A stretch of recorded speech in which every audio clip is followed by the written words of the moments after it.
and welcome again to Sarge Notes. Today I want to talk to you a little bit about European history.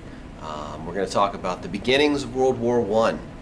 Now, generally speaking, historians say that the causes of World War I are really, there's four of them, okay? Number one, imperialism. We just talked about all this period of European expansion and going and taking over areas of Africa and Asia. And that led to colonial rivalries. There were tensions that grew up in the colonies between different colonial powers, especially Germany and France.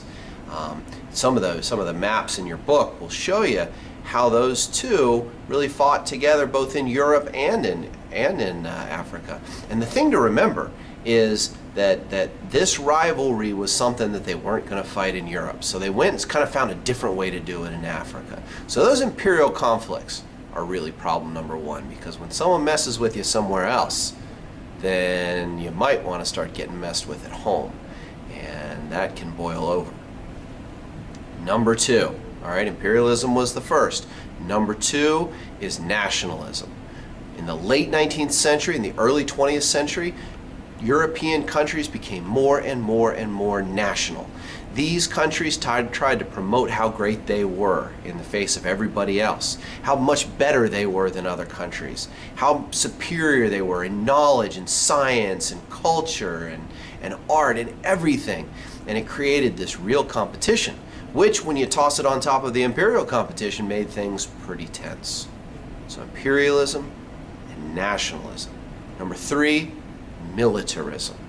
These countries embroiled in the Second Industrial Revolution sought to make more and more and more technological advances for their military. They built bigger and bigger and bigger ships, especially the British and the Germans. They were in a real arms race.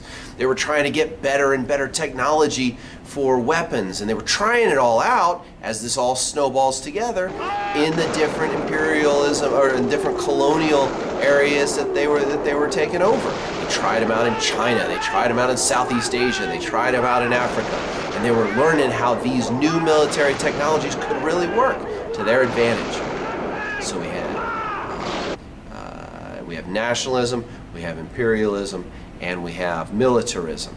And finally, number four, and maybe the very biggest, most important one, is the alliance system. Otto von Bismarck, the Chancellor of Germany, decided that the only way to prevent France from fighting back after the Franco-Prussian War, after their loss and the loss of the very two important areas of Alsace and Lorraine, and in order to prevent them from fighting again, Germany had to set up alliances. And they made important alliances with Austria-Hungary and Italy and Russia. But unfortunately, even though Bismarck knew what was going on, his Kaiser Wilhelm II, decided to fire the guy. Because Wilhelm II, let's face it, thought he knew more than anybody else.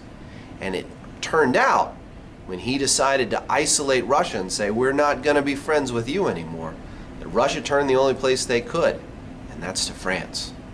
And ultimately, after the alliances were set up, coming up to the eve of World War I, you had two great alliance systems.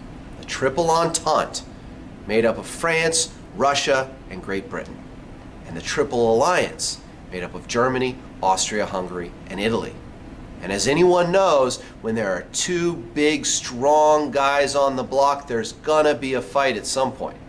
And they all started to maneuver. But they maneuvered in Africa and Asia. They maneuvered with nationalism. They maneuvered through arms building. And eventually, when it came to 1914, they would maneuver into a great world war. And that's what we're going to talk about next. Many people say that World War I was caused because of the assassination of an archduke. But that's not entirely true.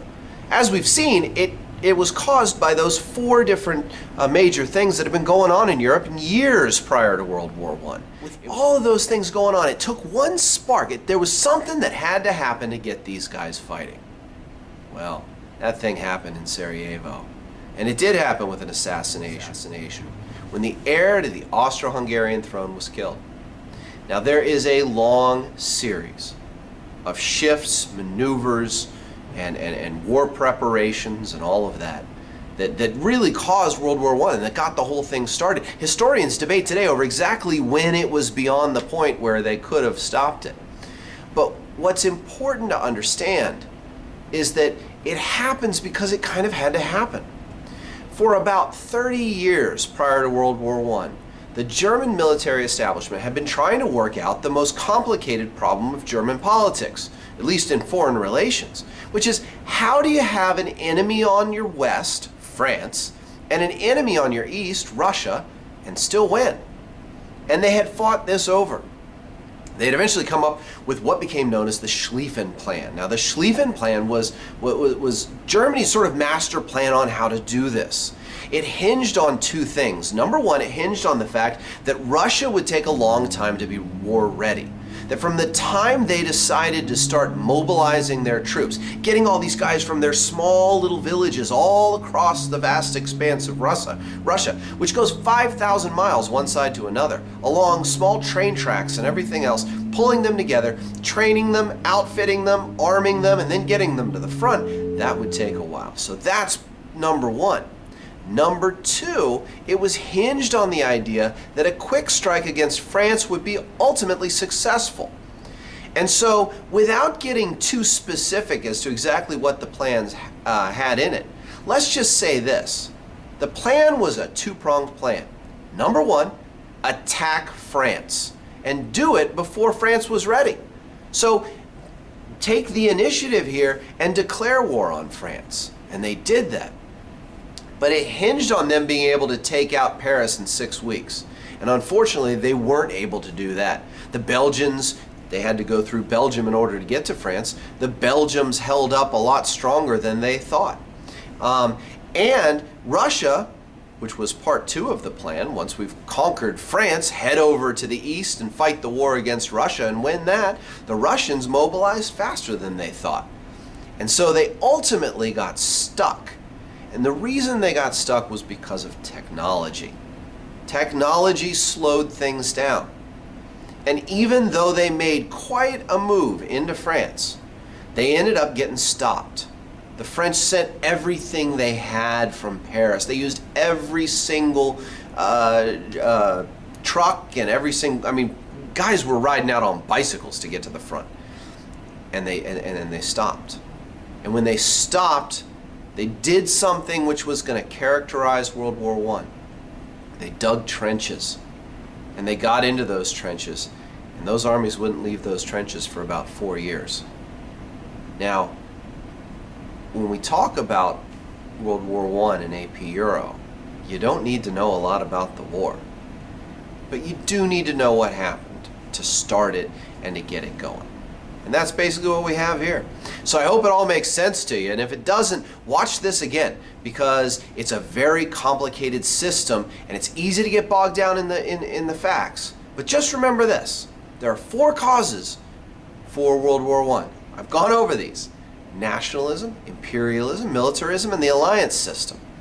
And the reason that trench warfare started was because the German war plan, which was put into effect after the assassination of the Archduke of Austria-Hungary, wasn't going to cut it and didn't ultimately succeed. And it's going to end up costing the lives of 10 million people. So think about that.